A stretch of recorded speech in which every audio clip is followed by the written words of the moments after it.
Study IQ IAS, अब तैयारी हुई अफोर्डेबल। दोस्तों इमेजिन करिए एक ऐसी ट्रेड डील जो कि इतनी बड़ी है कि पूरे वर्ल्ड की इकोनॉमीज का 1/3 पार्ट वो केटर करती हो। 15 देश, billions of population, trillions of GDP, और वहीं दुनिया की सबसे बड़ी उभरती हुई अर्थव्यवस्था भारत इस ट्रेड डील से अपना मुंह मोड़ लेती है। ऐसे क्या कारण है जिसकी वजह से भारत RCEP से बाहर निकल आया है? RCEP को भारत ने बॉयकॉट किया है। क्या इसके कारण अपनी डोमेस्टिक इंडस्ट्रीज को बचाना है? क्या इसका कारण चाइना की डोमिनेंस स्वीकार करना नहीं है? क्या ऐसे कारण है कि भारत जो है RCEP का मेंबर नहीं बनना चाहता? डिस्कस करेंगे इस डिटेल आर्टिकल में कि कहीं ऐसा तो नहीं हो गया कि भारत से एक बहुत बड़ी चूक हो गई इस ट्रेड ब्लॉक से एग्जिट करने पे, या क्या भारत के पास अभी भी एक अवसर है इस ट्रेड ब्लॉक को ज्वाइन करे और अपनी अर्थव्यवस्था को एक नया आयाम प्रदान करे। डिस्कस करते हैं डिटेल में RCEP क्या अभी क्यों ये इतना न्यूज में, उसका रीजन भी बता देता हूं मैं। नीति आयोग के जो CEO हैं BVR सुब्रमण्यम, इन्होंने ये कहा कि भारत को एक बार रीथिंक करना चाहिए कि वो RCEP का मेंबर बने। तो दोस्तों सबसे पहले तो मैं आपको इस वीडियो में यह बताऊंगा कि अगर भारत RCEP का मेंबर बनता है तो भारत को उसके क्या क्या फायदे हैं। दूसरा मैं आपको यह भी बताऊंगा कि RCEP छोड़ने के मुख्य कारण क्या थे, और क्या वो मुख्य कारण जो भारत ने जिसकी वजह से RCEP छोड़ा, क्या वास्तविकता में वो इतने बड़े कारण हैं क्या कि इंडिया को RCEP छोड़ना पड़ा, या वो कारण RCEP छोड़ने की वजह से भी आज भी वो समस्याएं ज्यों की त्यों हैं। तो डिस्कस करेंगे इस पूरे वीडियो के अंदर RCEP, उसके फायदे, साथ साथ में क्यों ये एक इतना बड़ा ट्रेड ब्लॉक है कि ये पूरे विश्व की ऑलमोस्ट 30% जनसंख्या, 30% GDP और 30% एक्सपोर्ट को केटर करता है। देखिए RCEP के अंदर आसियान के 10 देश हैं और उसके अलावा Japan, south Korea, China, Australia, New Zealand, ये देश मिला के 15 देश हो जाते हैं, जिसमें से 5 पार्टनर कंट्रीज हैं और 10 आसियान के मेंबर्स हैं। RCEP जो डील थी वो 2020 में साइन हुई थी बिटवीन एशिया पैसिफिक कंट्रीज। अब सवाल आता है हमारा मेन कि अगर इंडिया RCEP को ज्वाइन करता है तो इसके लिए क्या क्या उसके पास एडवांटेजेस हैं। What are the advantages India have if they will join RCEP? तो देखिए सबसे पहली चीज तो एक इतना बड़ा मार्केट, एक ऐसा मार्केट जो कि भारत के एक्ट ईस्ट सपने को पूरा करता है, एक ऐसा मार्केट जहां पर लगातार उभरती हुई अर्थव्यवस्थाएं काम कर रही है, और एक ऐसा मार्केट जो इंडिया के एक्सपोर्ट और इंपोर्ट दोनों की नीड्स को फुलफिल कर सकता है। यानी कि एक ऐसा मार्केट जहां पर भारत की MSME इंडस्ट्रीज अपने एक्सपोर्ट को बढ़ा सकती हैं, एक ऐसा मार्केट जहां पर भारत अपना आने वाले समय में ट्रेड और ग्लोबल रीच को बढ़ा सकता है। दूसरी इंपॉर्टेंट चीज, RCEP कहीं ना कहीं नए आयाम देती है, नए एवेन्यूज देती है हमारे एक्सपोर्ट्स को, स्पेशली अगर मैं बात करूं टेक्सटाइल्स, फार्मास्यूटिकल्स और IT सर्विसेज को। तो अगर आप ओवरऑल देखें तो भारत जो कि वर्ल्ड लेवल पर फार्मा कैपिटल है, टेक्सटाइल सेक्टर में बेहतरीन काम करता है, और IT सर्विस जिसके लिए विश्व भर में भारत प्रख्यात है, वो मार्केट एक तरह से अनटैप्ड है RCEP नहीं ज्वाइन करने की वजह से।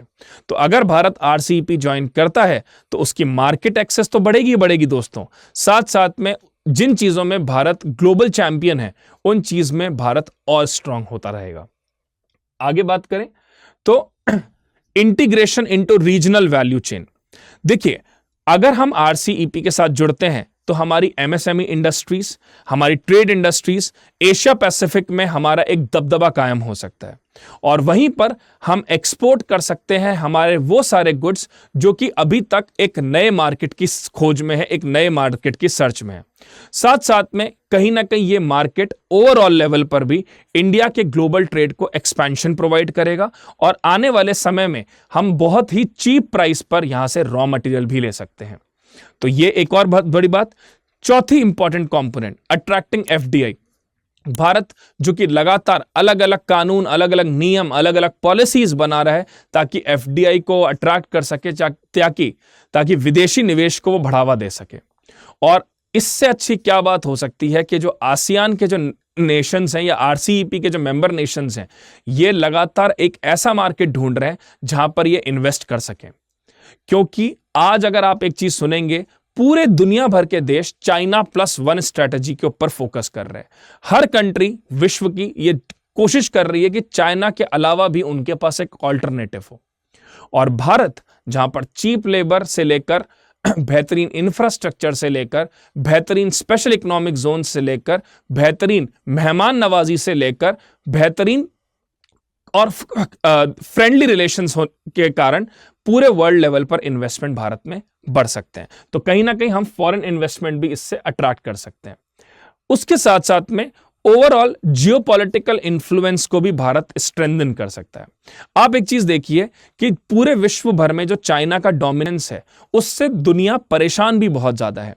जब कोविड आया और चाइना ने अपनी फैक्ट्रीज को लॉकडाउन किया, बंद किया, तो पूरे वर्ल्ड में सेमीकंडक्टर्स की शॉर्टेज हो जाती है। पूरे वर्ल्ड पे जिन जिन चीजों में चाइना 90% तक मैन्युफैक्चरिंग करता है विश्व की, उन सब में एक तरह की बड़ी कटौती होती है। इससे बहुत ज्यादा मैसिव अनएम्प्लॉयमेंट होता है, एक ग्लोबल रिसेशन आ जाता है।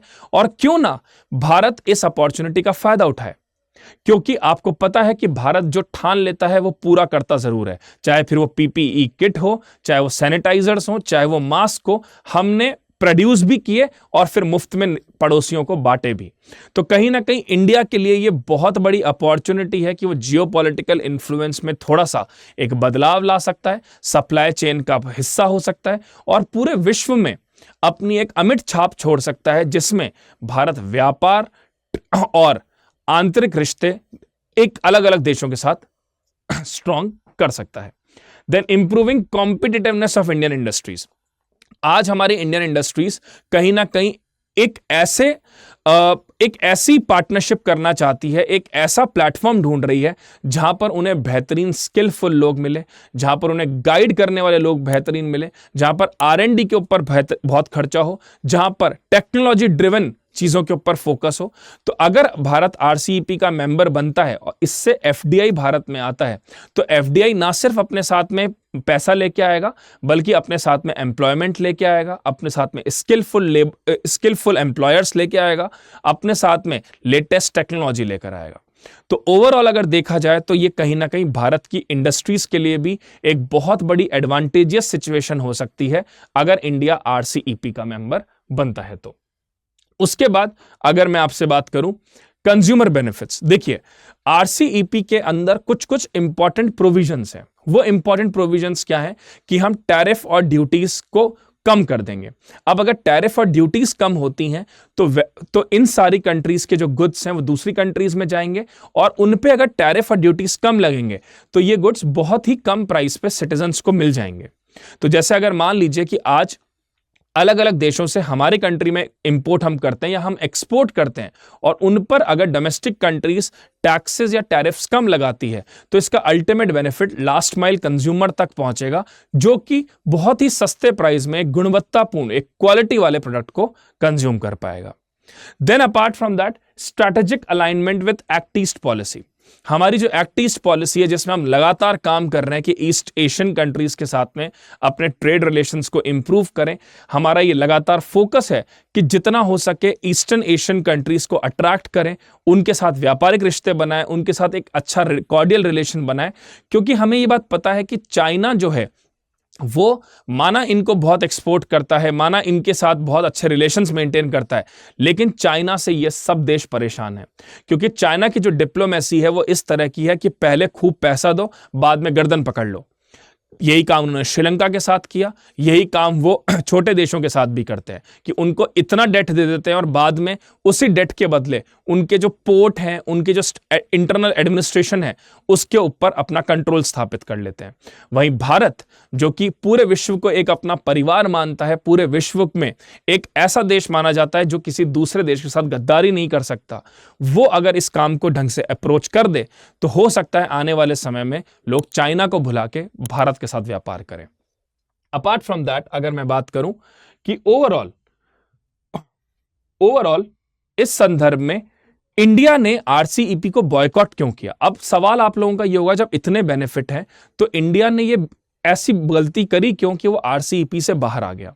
देखिए, इसके कुछ बड़े बड़े रीजंस हैं, और एक आर्टिकल जिसमें सुब्रमण्यम साहब ने कहा कि भारत को आरसीईपी का मेंबर होना चाहिए, उसी के काउंटर में एक और आर्टिकल आता है जिसमें यह कहा गया कि भारत अगर आरसीईपी का मेंबर नहीं है तो भारत ठीक कर रहा है।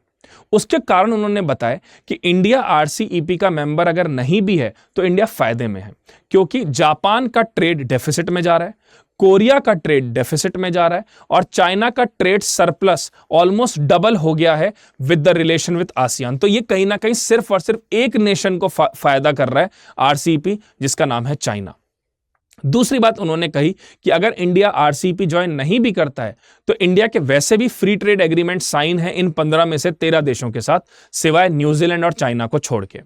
तो इंडिया बहुत कुछ नहीं खोएगा अगर वो आरसीईपी का मेंबर नहीं बनेगा तो। और ये बात कहीं ना कहीं पुख्ता भी होती है अगर हम ओवरऑल देखें कि भारत का जो ट्रेड है वो ट्रेड डेफिसिट है मैक्सिमम कंट्रीज के साथ, चाहे वो ब्रुनेई ले लें, चाहे वो इंडोनेशिया ले लें, चाहे वो मलेशिया ले लें, चाहे थाईलैंड ले लें, वियतनाम ले लें, सिंगापुर ले लें, चाहे आप Australia, China, Japan, New Zealand, Korea ले लीजिए, सबके साथ भारत एक ट्रेड डेफिसिट में है। अब बात यह भी आती है कि भारत ने जब ज्वाइन कर लिया था तो क्या भारत को पता नहीं थी ये बातें? जी हां, भारत को पता थी ये बातें, लेकिन जब भारत ने ज्वाइन किया और उसके बाद चुपचाप भारत बाहर निकल गया, उसके रीजंस भारत ने बताए। सबसे पहला रीजन तो भारत ने दिया कि भाई हमारा ट्रेड डेफिसिट है इन देशों के साथ, तो हमें कोई बहुत ज्यादा एडवांटेज है नहीं आरसीईपी में बने रहने से। दूसरा, आरसीईपी का जो मेजर फोकस है वो है गुड्स पे। भारत जो की है वो है service capital of the world, तो अगर यहां पर सिर्फ फोकस गुड्स पे ही ज्यादा है तो सर्विस सेक्टर से कुछ बहुत ज्यादा फायदा भारत को नहीं मिलेगा। एक ये बहुत बड़ा कारण था। तीसरा ये कारण था कि इसमें यह बात बोली गई कि टैरिफ्स और ड्यूटीज को कम कर दिया जाएगा और बाद में इवन हटा भी सकते हैं। तो क्या होगा, चाइना इन कंट्रीज के थ्रू अपने गुड्स इंडिया में डंप करेगा, जो कि हमारी डोमेस्टिक इंडस्ट्रीज के लिए एक बहुत बड़ा चैलेंज हो सकता है। चौथी बात भारत ने इसमें यह कही कि अगर हम आसियान के आरसीईपी के मेंबर बन भी जाते हैं तो उससे कहीं ना कहीं हमें नुकसान ही ज्यादा है। क्यों? क्योंकि इससे हमारी कंट्री में इंपोर्ट जो होगा वो होगा फिनिश गुड्स का, और जो हम एक्सपोर्ट कर रहे होंगे वो कर रहे होंगे रॉ मटेरियल का, तो हमें कोई बहुत ज्यादा फायदा इससे है नहीं। तो अब गाइस, मैं आपके लिए एक सवाल छोड़ता हूं, क्या भारत को आरसीईपी का मेंबर बनना चाहिए, या भारत ने आरसीईपी को छोड़ के सही किया और आगे भी भारत को कोई जरूरत नहीं है आरसीईपी का मेंबर बनने के लिए? तो ये आप सवाल का जवाब मुझे कमेंट में जरूर दें, और इसके साथ साथ एक सवाल का जवाब और दें जो मैंने आपके लिए यहां पर छोड़ रखा है। इस क्वेश्चन को आप पॉज करिए, वीडियो को पॉज करिए, उसके बाद इस क्वेश्चन को पढ़िए और फिर मुझे आंसर में कमेंट में बताइएगा कि इसका सही आंसर क्या होना चाहिए। और जब मैं कभी आगे आपको बताऊंगा इसका आंसर क्या होगा, जब भी मैं कोई नेक्स्ट वीडियो बनाऊंगा, तो अब आपको कमेंट में मैसेज करके बताना है कि इसका सही जवाब इस क्वेश्चन का क्या होना चाहिए। तो दोस्तों, ये हमारी आज की वीडियो थी। एक दो इंपॉर्टेंट अनाउंसमेंट है आप लोगों के लिए। प्रीलिम्स का समय नजदीक आ रहा है, और अगर आपका अटेम्प्ट 2025 का है और आप चाहते हैं कि प्रीलिम्स पहली बार में क्लियर होना चाहिए आपका, तो आप हमारे SIP प्लस बैच को ज्वाइन कर सकते हैं। दोस्तों, ये बैच हमारा 15 नवंबर से शुरू हो रहा है शाम को 5 बजे, और इसकी फीस बहुत ही नॉमिनल है, that is only 5999 if you use my coupon code. अगर आप मेरे कूपन कोड का इस्तेमाल करते हैं, दैट इज SBS Live, तो ये पूरा कोर्स आपको सिर्फ 5999 में मिल रहा है। इस कोर्स के कुछ फीचर्स हैं: 200 प्लस आवर्स की live classes, 1-to-1 discussion, mentorship, static books, NCERT books और करंट का प्रॉपर अमालगमेशन के साथ आपको बुकलेट्स मिलेंगी। हर क्लास के बाद आपका टेस्ट होगा, ऑल इंडिया टेस्ट होगा, जिससे आप अपनी परफॉर्मेंस का प्रॉपर एनालिसिस कर सकते हैं।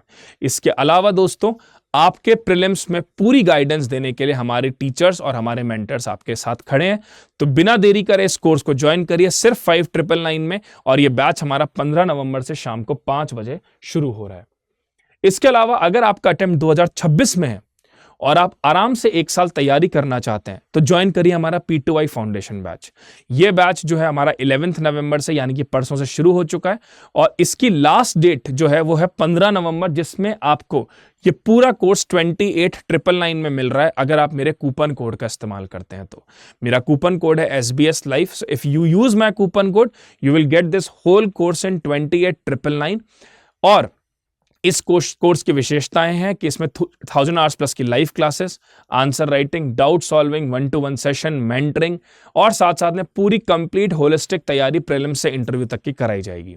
इस बैच में अगर आपका प्रीलिम्स क्वालिफाई हो जाता है तो आपको दिल्ली बुलाया जाएगा, यहाँ रहना खाना सब आपका स्टडी IQ बियर करेगा, फीस आपकी रिफंड कर दी जाएगी और फिर आपको लबासना पहुंचा के ही हम दम लेंगे। तो ज्वाइन करिए इस बैच को with 28,999 fees with the use of my coupon code. और ध्यान रखिएगा ये जो बैच है इसकी जो फीस है ये सिर्फ 15 नवंबर तक वैलिड है, उसके बाद इसकी फीस बढ़ जाएगी। साथ साथ में आप मुझसे टेलीग्राम और इंस्टाग्राम पे भी जुड़ सकते हैं, ये मेरी टेलीग्राम और इंस्टा आईडी है। और दोस्तों एक बात और मैं आपको बताना चाहूंगा, दिन में 2:30 बजे मंडे टू सैटरडे मैं हिंदू और इंडियन एक्सप्रेस की daily economy current affairs news को डिस्कस करता हूं। तो आप इसी चैनल पे दिन में 2:30 बजे मुझसे रोज मिल सकते हैं मंडे टू सैटरडे, जिसमें मैं इकोनॉमी के करंट अफेयर्स की पूरी डिस्कशन करता हूं हिंदू और इंडियन एक्सप्रेस की। और शाम को 7 बजे अगर आपके इकोनॉमिक्स के बेसिक्स क्लियर नहीं है और आप इकोनॉमी के बेसिक्स को क्लियर करना चाहते हैं तो मिलिए मुझसे डेली शाम को 7 बजे इसी चैनल पे मंडे टू सैटरडे, जिसमें मैं रमेश सिंह जो कि बेहतरीन किताब है इकोनॉमी की, उसका चैप्टर वाइज डिटेल डिस्कशन करता हूं, जिसमें मैं बेसिक इकोनॉमी से पढ़ाता हूं। तो गाइस जुड़िए मेरे साथ टेलीग्राम चैनल पे और कमेंट करके बताइए कि आपको ये वीडियो कैसा लगा और साथ साथ में ये भी बताइएगा कि उस क्वेश्चन का आंसर क्या है। क्वेश्चन में एक बार आपको वापस दिखा देता हूं, क्वेश्चन का आंसर दीजिए मुझे और ये भी बताइए कि क्या भारत RCEP ज्वाइन करके गलती तो नहीं कर, भारत RCEP को छोड़ के भारत ने गलती तो नहीं करी या भारत ने सही किया RCEP को छोड़कर। That's all from my side, thank you so much. Study IQ IAS, अब तैयारी हुई अफोर्डेबल।